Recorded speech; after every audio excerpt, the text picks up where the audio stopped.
Hey everyone, Rocket Randall here, and I'm excited to continue testing Starhopper. I wanted to try out a few new engines that some of you have recommended, as well as different amounts of clay in the top to test out the balance. And I printed up 2 new Starhoppers to test out, and I thought, while I'm painting them, why don't I have a little fun? So early on in Starhopper testing, they painted the canisters along the top red, but not too long into it, they changed it and they painted them white. So in all of the flight videos you see, they're all white, but early on they were red. So I thought, I have 2 tests to perform. I'm gonna print it both ways and just see how they look. All right, so for the actual test, I've got 2 tests I'm gonna run.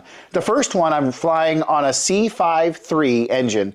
This was recommended by some of you. It's a lot less thrusty. It's also used by the R2-D2 rocket, and it should allow it to lift. It has a lot higher takeoff weight, so it can handle all the extra weight in the nose. And then I added 1.2 ounces of weight in the nose cone of clay here. So we're gonna try that out. And the second one, I went with 1.4 ounces of clay in the nose, and I'm trying it on this Q-Jet D16-4. It's got a lot more thrust. It's gonna be interesting to see how this goes. But I have a really good feeling about this.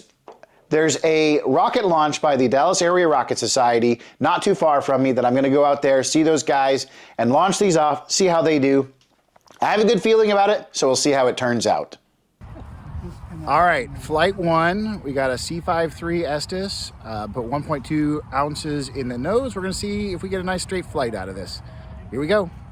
3, 2, 1.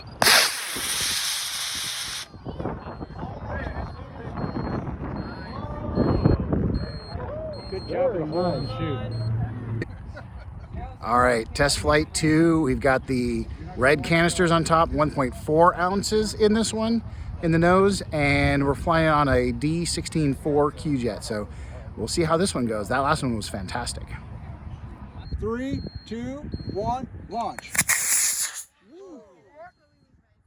All right, so this was a near perfect flight. I like the C65 with the 1.2 ounces of clay in it. Not even any fin cans on it, so that was as good as it's gonna get. It went straight up. The parachute opened at apogee. Beautiful flight all around. I'm very happy with that. I think we're just about ready for production.